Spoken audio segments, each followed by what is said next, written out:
Hi! Putang. Gano'n. Mahina. Putang kayo.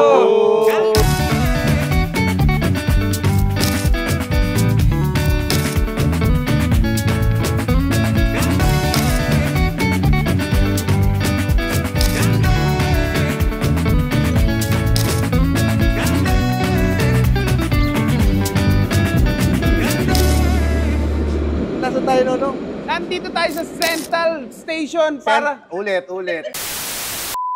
Nandito tayo sa Monumento. Hindi, nandito tayo sa Central Station para magkaroon ng LRT tour kasama ang... Renacimiento Manila at The Cool Pack!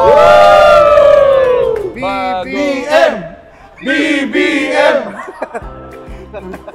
Ay, hindi ba nauna na PTV4 yun? Hindi kasi na dito yung PTV4.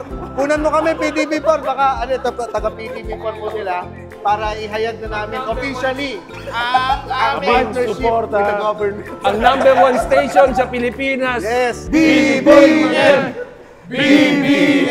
Siya lang ang sumisigaw ng taos puso. Talagang ramdam mo. Totoo. Kaya kasama natin ang si Big Smoke and CJ. You picked the wrong house, fool! Follow the damn train, CJ! Pero siyempre, bago tayo mag-start, mag-safety reminders lang tayo para sa ating LRT tour. Dahil kasama natin ang mga taga-LRMC o Light Rail Manila Corporation. LRMC. Unang-una sa lahat, bawal pong kumain at tuminom sa loob ng tren. Bumili na ako ng Chicken Joy. That sucks! Anong gagawin ko sa loob ng train? Then of course, please be at your utmost behavior, especially on the platform. Wala pong tatalo na host please lang. KJ! Pwede ba mantulak ng tour guide sa tren? Yes! Taas ang kamay ng gustong magtulak ng tour guide sa tren. Yay! Halos lahat taga-Cavite gusto tulak sa'yo. So our itinerary, although iniba na po namin ito, we will be starting here at Central Terminal Station, followed by Vito Cruz Station, and United Nations Station, and lastly is Carriedo Station. So, Light Rail Transit Line 1. The first ever light rail train system here in the metro after the Second World War. By this year, at the end of the quarter of the year, bubuksan na po yung LRT1 Cavite Extension. Mas mabilis na ang Shabu! Station. Madali naman So yung mga taga-Cavite po, hindi na po tayo mamomroblema sa damuhan. Makakapag-LRT na po kayo. Uy, grabe ka naman sa mga Cavite! Napakasama mo sa mga taga-Cavite. Ano masasabi mo, taga-Cavite? Tangina yung kasama mo nakasando eh. Taga-Tondo lang po kasi kayo nakasando. Lang. Kung may LRT, merong MRT. So, what is the difference between, of course, the light rail and the heavy rail? Light rail, of course, meant to move around 100 to 1,000 people. But a heavy rail transports more than 1,000 people, especially yung ating train na LRT2 na from Recto to Antipolo na po ngayon. Ba't di siya tinawag na HRT kung heavy rail? Yan. Although we don't know the actual reason bakit hindi siya naging heavy rail or MRT dapat, is because again, yung projects ng paggawa ng mga train dito sa atin sa Pilipinas are not that kind of in linear. Hindi siya yung LRT 1, 2, 3, 4, but rather you have LRT 1, then you have MRT 3, then LRT 2, which is, meron naman susunod ngayon yung MRT 7 na papuntang Starbucks. Beer House. from Quezon City, North EDSA to Bulacan. Very good. So ang LRT of course ay naging plano na noong 1970s pa, especially during the presidency of the late dictator Ferdinand Edralin Marcos. BBM! And so they devised a plan kung saan yung mga giging ruta ng mga riles ng LRT. Then they advised na gawin natin siyang street level. Unfortunately, ang kalaban nito ay ang pagbaha. So they had another solution which is go for a subway. But unfortunately, that would be costly and additional siya na gastos. Until they have decided to build an elevated LRT or light rail system. At ito na yung nakikita po natin ngayon na nasa taas. To discuss further the Central Terminal Station, we will go to the Arroceros Park over there and the Metropolitan Theater. Yay! So, tara po. Uwi na ba to si ano? Pumara ng FX eh, no? Nabuisit. Ngayon lang tayo makakita ng magwa-walkout na tour guide. Eh, nag-walkout na siya, sinusundan lang natin. Para gaguhin pa ulit. Umagang-umaga ba naman, nagago? Ano na naman? Patay na fountain naman yung ano. Wala namang kwenta yung mga yan. Di, ito, importante to, Arroceros. Bakit? Last lang. Ha? Huling park dito sa Manila. Wow. Okay na. Alam na natin. Ang galing mo pala eh. Mas naniniwala ako sa'yo. Sabihin, naglakad pa tayo eh.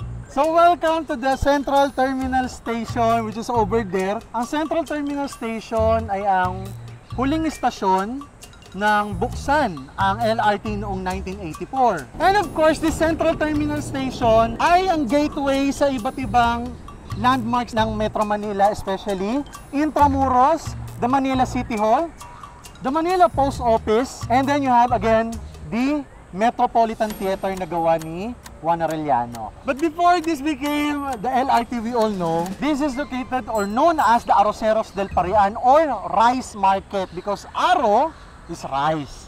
Then Parian is market or fair. Then later on, during the American period, they would improve the area and you'll also have Mehan Garden. Yun, kung saan maraming kamay. Maraming ano ron, diba? Maraming... Dito. And of course, to further discuss the Arroceros and Metropolitan Theater, we have Mr. Diego Gabriel Torres. Yay! Finally! Sa wakas, may kagalang-galang na. Totoong tour guide na to. Muli, welcome to sa ating LRT1 Heritage Tour. And nandito tayo ngayon sa Kalye Arroceros. No? Ngayon, ilang landmarks na nandito ay yung Metropolitan Theater at saka itong Arroceros Forest Park. Tunayin natin yung Metropolitan Theater. So yung Metropolitan Theater, tinayo siya noong 1920s. Doon sa panahon kasi na hinahabol ng Manila, lahat kumbaga ng mga structures na kailangan niya are makonsider na isang important or great city. So isa na doon ay yung teatro. And right across it, yung Arroceros Forest Park. Ang idea dito noong 90s, dinemolish nila yung warehouse ng gobyerno dyan at doon lang tinanim yung mga punong yan. Problem was, ever since tinayo yan, may struggle with the city government na gustong tayuan ng building yan.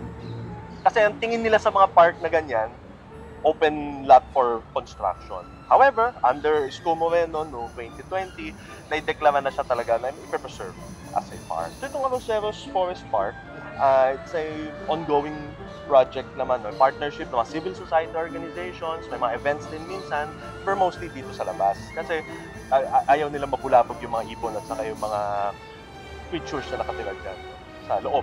May mga hayop po dyan. Ay, mga... Yung mga nagsis... species ng tao. Yung porcupine. Mga insekto. Yung tao gumagard. Mga hayop kayo! Putang ina! Ako naman pupulo ang kondom niya yan. Oh, tara na. Nandito na si kaya Alex. si Alex. Doon tayo sa Metropolitan. Tara. So doon tayo sa Central Terminal Station. Ang lamig, no? Ibang klase pag yung katabi yung Mapuno, no? mapuno. Kanina doon sa kalsada, ang init eh. Pero pagka, iba rin talaga nagagawa ng Nature. Alam mo, isa sa mga masasarap na ginagawa Uy. kapag commuting, yung food trip. Oo. Oo. Pagka... Yung natitira sa baon mo, no? Oo. Oo. Sasagad mo na, no? Oo. Anong madalas yung pinu-food trip kapag nasa station kayo? Chicharong bulaklak. Siomay. Tsaka Pag, pizza. pag nasa budget Meron ka, natin dito siomay. eh. Siomay, Pero pag, gulaman. pag may extra ka, pizza. So welcome to Vito Cruz Station, our second station for this tour. Vito Cruz Station is named after former mayor of Pasay, which is Calixto. Vito Cruz. Calixto. That street, by the way, was known as Calle Vito Cruz. That's why the station was also named as Vito Cruz. But until later on, it would become Pablo Ocampo Street, which is yung binabaybay na mula sa may Pamakati hanggang Ross Boulevard. So binabaybay po niyan yung Rizal Memorial Stadium, Century Park, at Bangko Sentral ng Pilipinas. Century Park. Century Park. Century Park. Ay, makapag-swimming nga muna. First, we will go to the De La Salle University to discuss the structure. Ay, sa baba na po tayo ng dati. Mauna ka, GTA. So, nandito tayo sa unang site natin sa may Vito Cruz, which is the De La Salle University. So, this structure that you are seeing here was, the construction began in 1920. And this structure has the feature of a neoclassical design. Classical design? Reference from Greek and Roman architecture. Aside from the De La Salle University in Saints Co, pupunta naman tayo sa Rizal Memorial Stadium. So welcome to the Rizal Memorial Baseball Stadium. Isa to sa mga pinaka-historical na lugar dito sa Malate. Dahil dito po naganap yung tinatawag nating Far East Asian Games. At ang mga Amerikano, dinala nila ang mga Yankees, kung alam niyo po yung American culture ng baseball.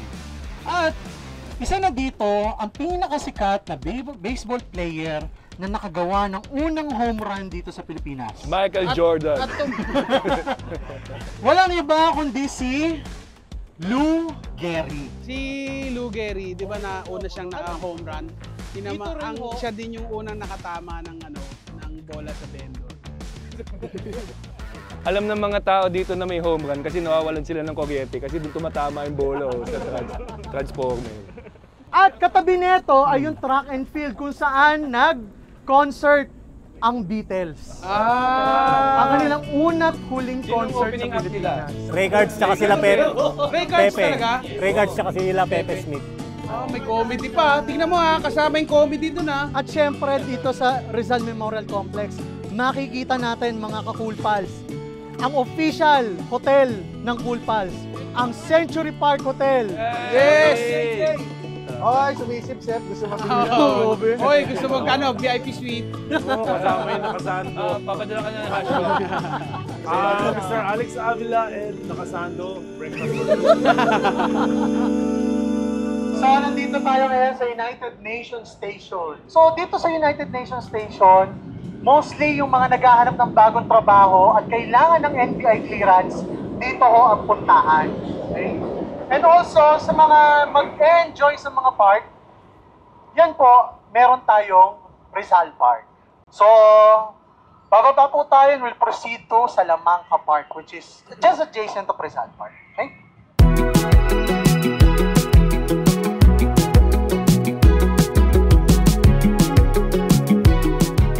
Ang Cool Pals Camp for today sa LRT Tour. Tara, nandito tayo ngayon sa United Nations AB. At tayo ay tatawid. Sino kayang Cool Pals ang masasagasaan? Tingnan natin. May natututunan naman kayo at sa mga ginagawa natin to. Mag-aral na mabuti para makabili ng kotse para hindi na mag-trend. Ano bang rason bakit kayo napasama dito sa tour na to? Walang pang Boracay, so sasama lang ako sa LRT Tour. Mas mura. Una, siyempre, talaga yun sa Cool Pals. Pero pangalawa, yung historical value no LRT. Mahilig ka talaga sa history. Medyo. Ikaw, ba't ka sumama dito? Ano lang kasi fan ako ng Cool Pals. Hindi ng history. Fan din ng history syempre. Kayo, nag-i-enjoy pa naman kayo o nagsisisi na kayo? Enjoy pa naman. Sino nagyaya dito? Si Jowa. Masaya ka pa? Masaya. Kita sa mukha, di niya alam na maglalakad ng ganito kalayo. Pero alam mo, okay rin naman na ito na ginagawa natin to kasi hindi natin masyadong nagagawa yung paglalakad sa Maynila. Usually, dinadaan-daanan lang naman natin tong lahat ng mga dinadaanan natin ngayon eh. Minsan, maganda rin pumigil, mamasyal, at tuklasin ang mga history ng lungsod ng Maynila. Narito tayo ngayon sa Maynila! Mahal kong Maynila, sa'yo'y hindi mawawalay. Maynila! So, before UN Avenue became UN Avenue, it was called as Calle Peral because of Isaac Peral, the one who invented, of course, of the first battery-operated submarine. To discuss further the LRT, let's talk about the station design. Kasi people notice na bakit iba-iba yung disenyo ng mga istasyon ng LRT. Para pwede tiran sa ilalim. Actually, that's almost the point of it. Yeah. Dapat may double deck lahat yun. It was designed by none other than Francisco Bobby Manyosa, National Artist for Architecture. They reference the Bahay na Bato and Bahay Kubo. And lastly, nearby us is the Rizal Park, Luneta. Punta po tayo ngayon doon.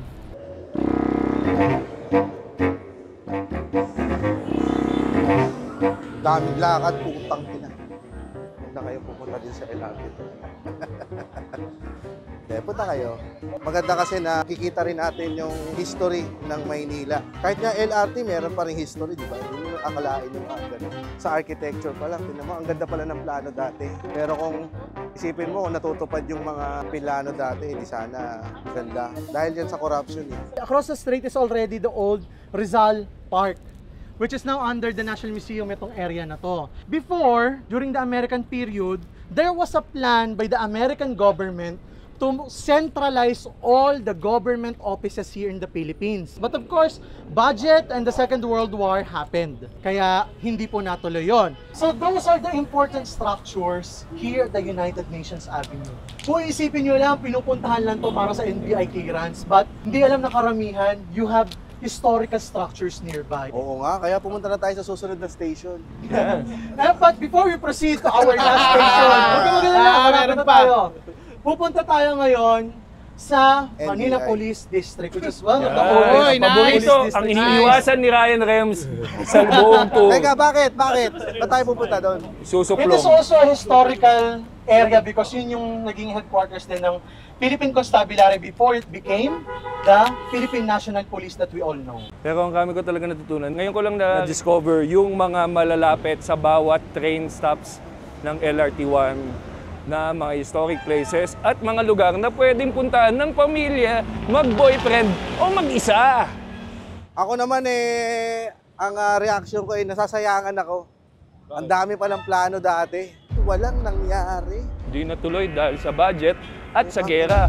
Corruption yan. Hindi, ginera kasi din tayo Hindi, syempre kahit naman na may gera South Korea nga, ginera pero tingnan mo naman sila ngayon. Tama. Yun, nagkagera lang tapos wala na. Puro lagi na lang. Ilang taon na nating nagiging excuse ang gerang yan. Putang ina, ilang taon na? Ilang taon na? Girahin mo! 50 years na nakakalipas. May gera pa rin ang excuse. Hindi na yan tama. Kailangan pabagsakin ang Kailangan matuto na tayo mga Pilipino Tama. Matuto na tayong bumoto ng tama para naman mapakinabangan natin ang mga magagandang plano para sa ating bayan. At meron na lang po tayong 3 seconds para tumawid. Putang ina nyo! Ayan, dahil sa mga Pilipinong ganyan, walang disiplina. Kaya tayo nalulugmok sa kahirapan. Ipaglaban natin ang kalayaan, mga Pilipino! Meron ka pang 70 seconds para magsalita. Binabati ko nga pala yung mama ko. Shoutout nga pala sa mga kapatid natin dyan sa bundok. Maraming salamat at inayaan nyo akong ipahayag ang ating pinaglalaban dito sa Kamaynilaan. Pinapangako ko sa inyo na hindi masasayang ang inyong mga pinaglalaban dyan sa kabundukan. Thank you sa opportunity na ibinigay nyo sa amin. Nakakita ako ng SM. Sa ilang taon kong pamumundok, ngayon lang ako nakakita ng SM. Maraming salamat, Kat. Sa bundok natin dyan, huwag nyo makakalimutan, maganda din sa Maynila. Huwag na kayong mag-alsa.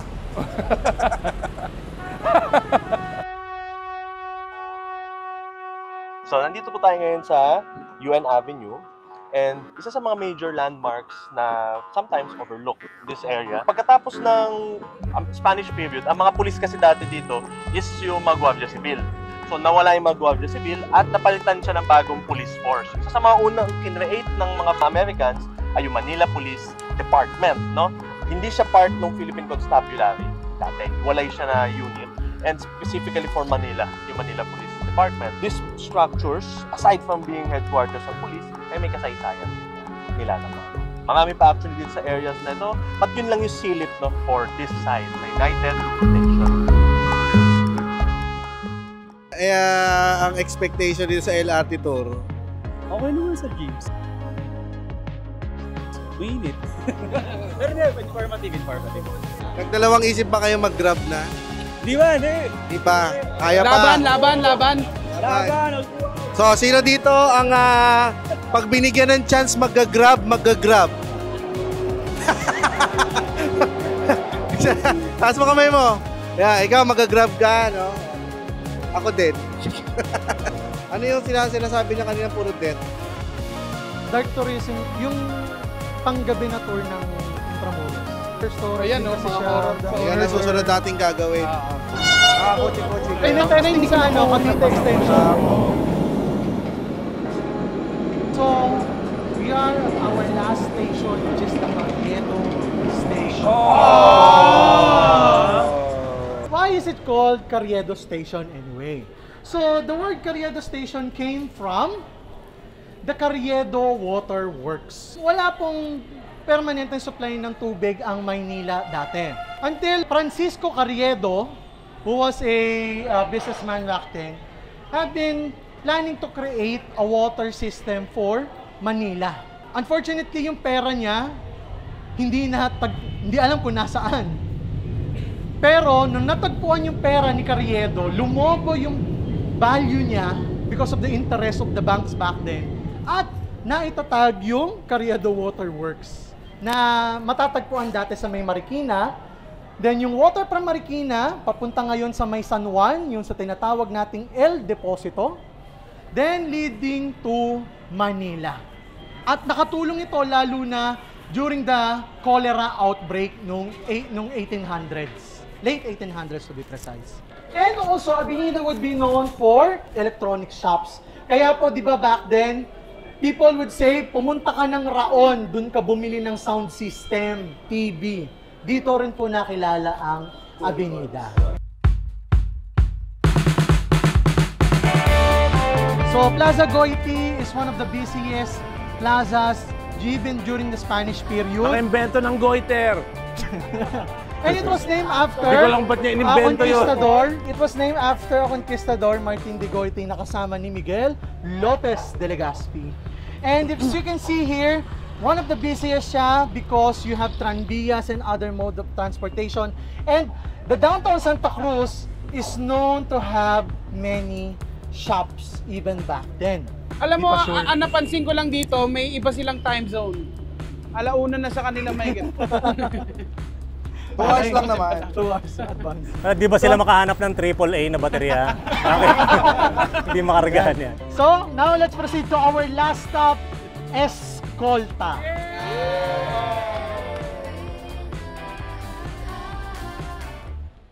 So, welcome to sa ating last stop. Tayin lang natin yung mga friends natin.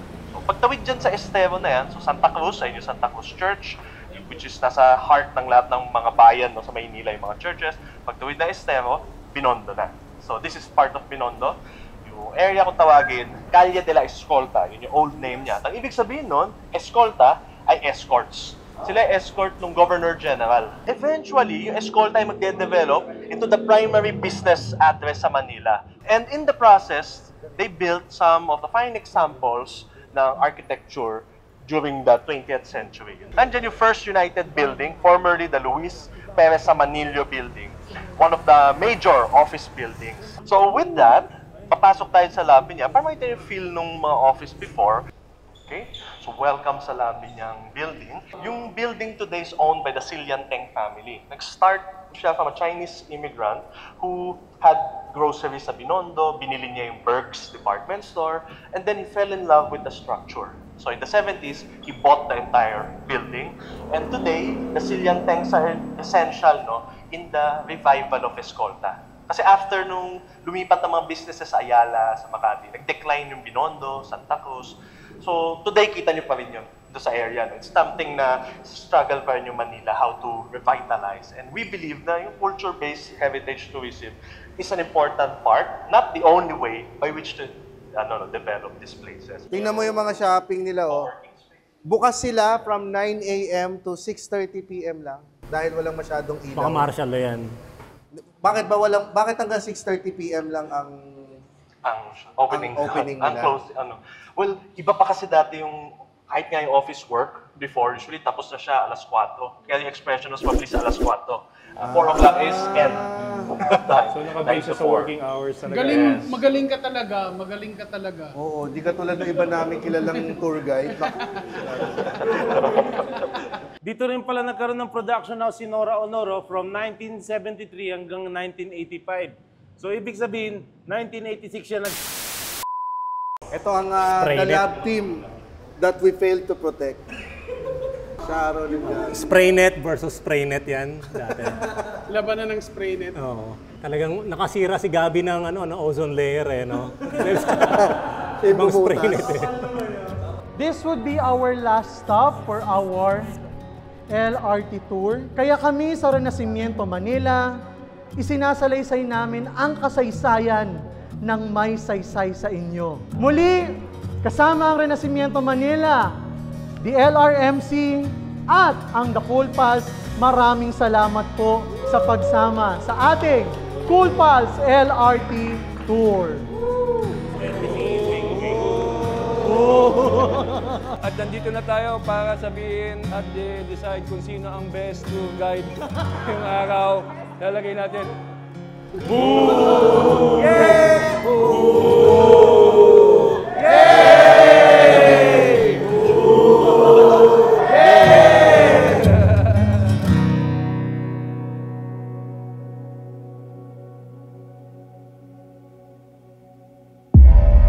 The Light Rail Transit Authority, created by Ferdinand Tedralin Marcos, BBM! Kaya hanggang Sa susunod na tawanan, dito lang sa Cool Pals! BBM! BBM!